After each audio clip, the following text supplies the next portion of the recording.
It was a big weekend for Razorback sports. Another dub! We'll show you the updated rankings for some of the country's hottest teams.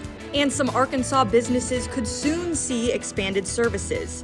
See how the governor altered some of Arkansas's COVID-19 restrictions. Coming up. And how one international student has been affected by COVID-19. UATV starts right now.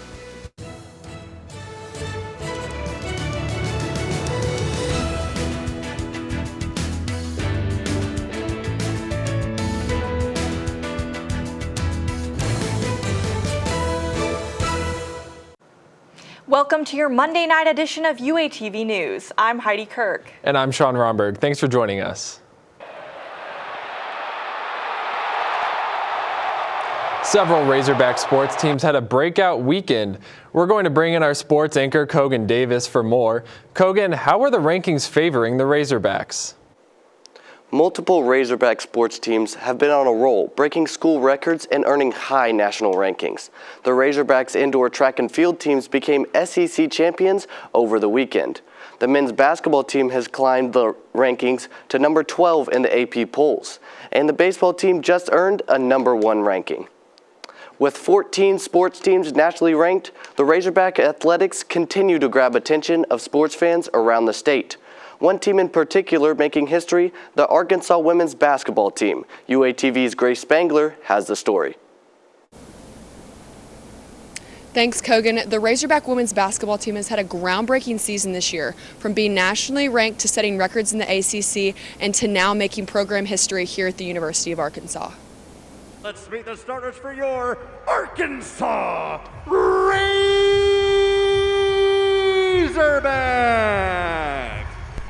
The University of Arkansas's women's basketball team has been breaking records this season. Not only are they nationally ranked at number 16, they also just recently made program history. On Thursday night, the Hogs earned a tight win over Auburn, which guaranteed Arkansas a winning record for the second year in a row. We just recently found out that we have gone back-to-back in our winning seasons, which is a really big deal because we haven't had that since 1992, so it's been quite some time. This is the first time in program history that the Hogs have had back-to-back winning seasons in the SEC. And for seniors who have been here since the Hogs were the worst in the conference, it's a great accomplishment to have played through this turnaround that now has the Hogs at number 4 in the SEC. Being here for 5 years and seeing when, we only won one game in the SEC, it's been a really big accomplishment for us, and I'm so proud to see it turn around. The Hogs started this season of SEC play 2-5, but have gone 6-1 over their last 7 games, and they just finished conference play at 8-6 with a win over Alabama this past Sunday. As you just saw and heard, the women just finished up conference play last night, beating Alabama and setting a new SEC record for most three-pointers made in a game. And as of today, they have moved up in the national rankings, going from being ranked number 16th to now being 13th on the AP poll. Reporting live for UATV, I'm Grace Spangler. The Hogs leave tomorrow for the SEC tournament, where they take on the Ole Miss Rebels in the first round.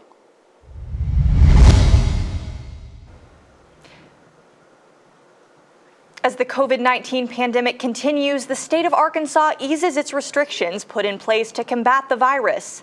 Governor Asa Hutchinson held a press conference last week announcing that many of the state's COVID-19 requirements would be reduced to guidelines. He said the decision was based on communication with the Department of Health and improvements in the state's COVID-19 case statistics in recent weeks. The examples of where this would make a difference would be in restaurants, gyms, salons, indoor venues, and outdoor venues.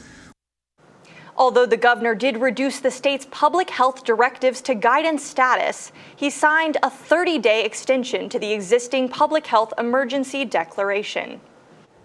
Governor Hutchinson extended the statewide mask mandate to the end of March as part of the public health emergency. However, Hutchinson said the mandate will end if the state's COVID case positivity rate stays below 10%. Hospitalizations would also need to fall below 750 for the mandate to be lifted. And the Arkansas Senate passed a bill on Thursday requiring state agencies to return fines to businesses that violated COVID guidelines. The bill states the fines have negatively impacted small businesses and the state economy, and it did not diminish the transmission of COVID. The state agencies must return the fines before June 30th. Arkansas COVID case numbers rose over 2,000 cases from last week. 18 of these new cases are from Washington County. This brings the total to over 250,000 cases, according to the Arkansas Department of Health. The death toll is now above 5,000 across the state.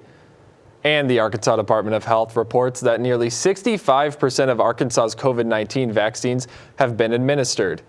This brings the total doses given to over 585,000.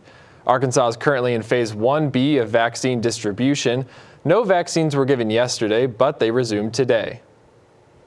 And Arkansas residents at the age of 65 are now eligible to receive the COVID-19 vaccination. Mayor Lionel Jordan received his vaccination on Thursday and said, quote, "It hurts less than a flu shot." Local pharmacies and clinics like Collier on Dixon Street are continuing to give out vaccinations for those in the 1B group. The FDA approved a third vaccine for COVID-19 this weekend. Pharmaceutical company Johnson & Johnson developed the vaccine, and it has an 85% rate of effectiveness against severe forms of the virus. This vaccine is the first single-dose vaccine approved for emergency use in the approved for emergency use in the United States. The University of Arkansas has vaccinated over 3,500 employees as of this week. More than 1,500 employees have received both doses. These numbers only include those vaccinated through the university, so the actual number is actually much higher. Over 1,000 vaccinations are scheduled for the next few days. The Arkansas Associated Student Government began holding this year's general election today. The Vision and Make It Matter tickets both have nominees for president, vice president, secretary, and treasurer. Seats in the ASG Senate are also on the ballot. Students can vote online until Wednesday at 4 in the evening. Students come from all over the world to study here at the University of Arkansas. But with COVID-19, international students are struggling to adjust to a United States lifestyle. UATV's Hannah Ford is live with the story. Hannah? Studying abroad is an opportunity most would love to have, but throw in a pandemic and a travel ban, and it could be one of the hardest parts of a person's life. An international struggle. It's been 1 year I haven't seen my parents. Online school and a pandemic, all while being thousands of miles from your family. Remote learning for one international student has been difficult.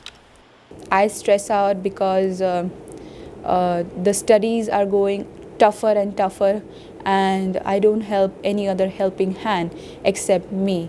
People cannot see my face. How am I expressing the difficulty in which part of exercise I am having? But for Shivani, family is her motivation.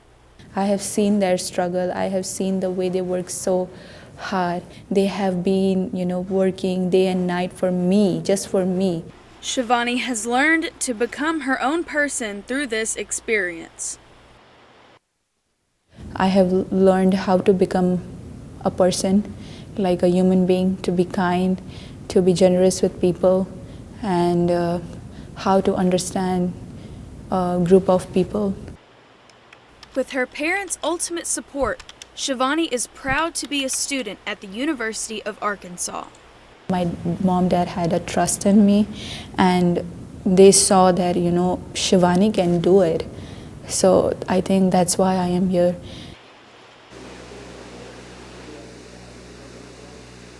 Shivani tells me that most women from India don't have the opportunity to receive an education.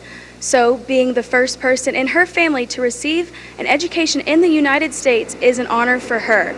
Reporting live for UATV, I'm Hannah Ford.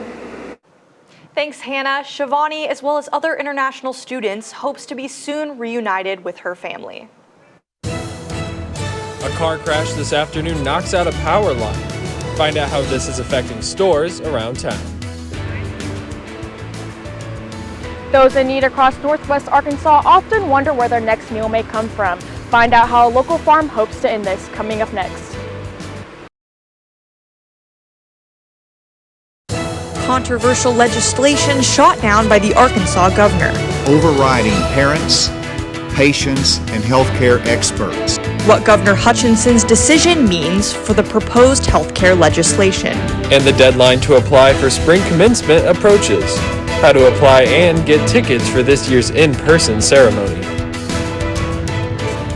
And how one organization is doing its part to raise awareness for child abuse. I'll tell you more. UATV starts right now.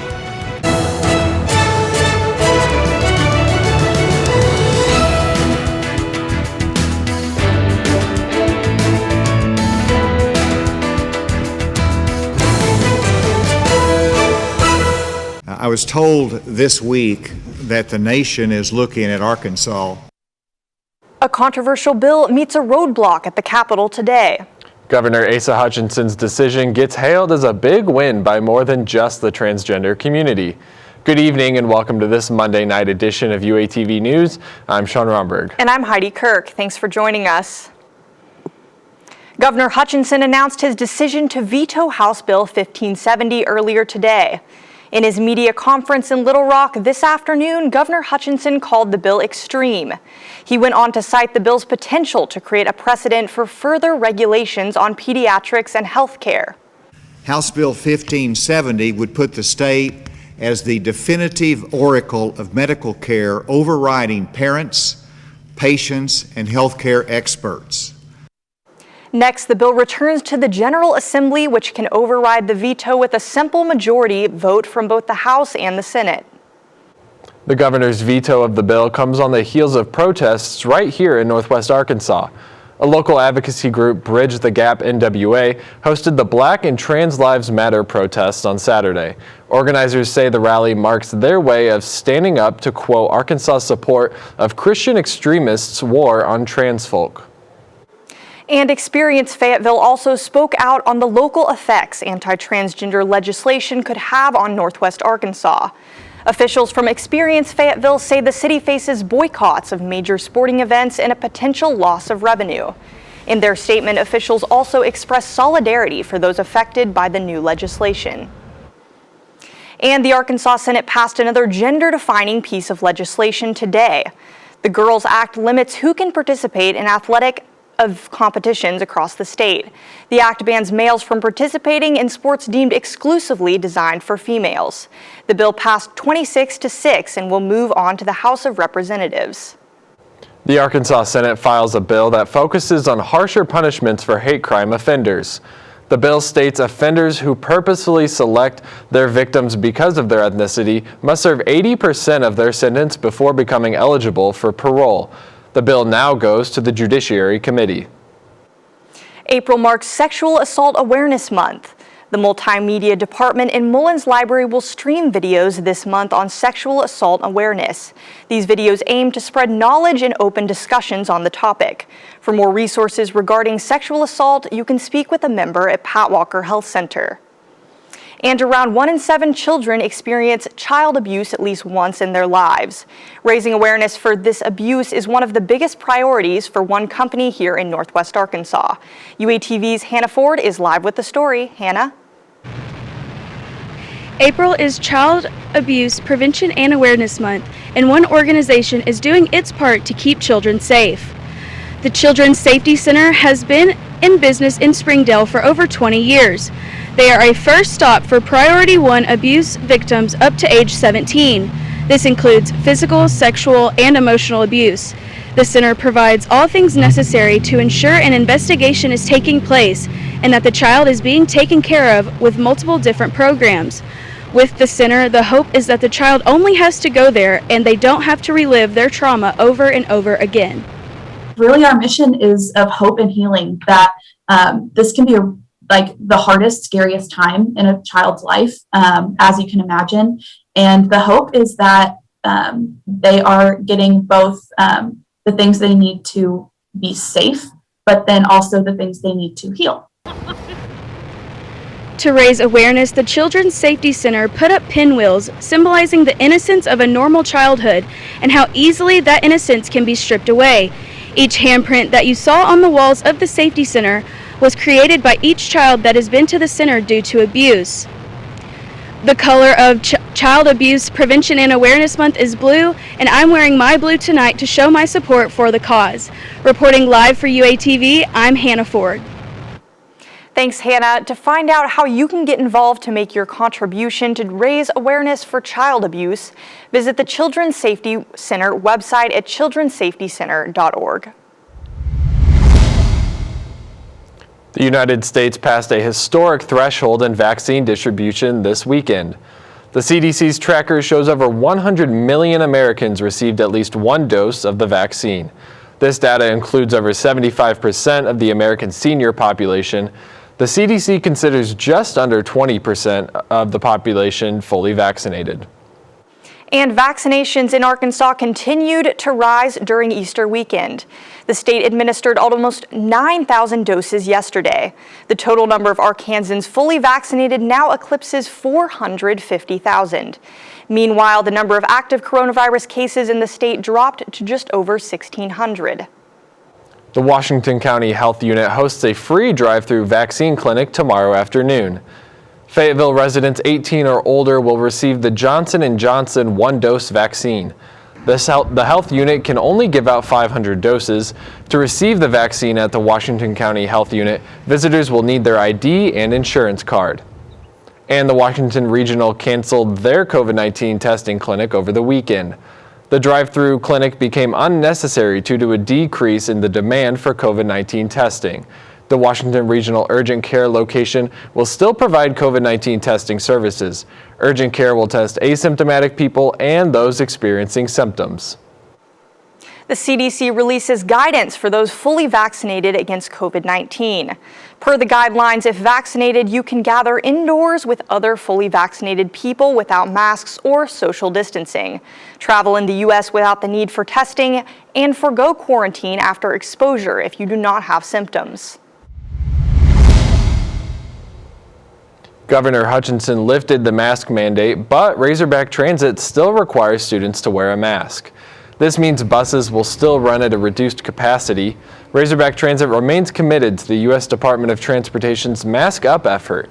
In addition, students must continue to wear masks within university buildings. Body voted for who they wanted to represent their specific colleges. Now, the ASG Executive Committee, Council, and Senate results flood in. To view the full list of representatives, you can visit asg.uark.edu. These students will serve for the 2021 to 2022 school year. The deadline to register for the spring commencement ceremony ends tonight. Students must indicate whether or not they will attend graduation. The university plans for live commencement ceremonies in May, as well as a graduate recognition website. Students can order tickets for the ceremony on April 16th. Spend some time outside in the natural state. Find out which local parks opened their amenities fully since the pandemic. And a local favorite comes back to business. See what's changed while they've been away.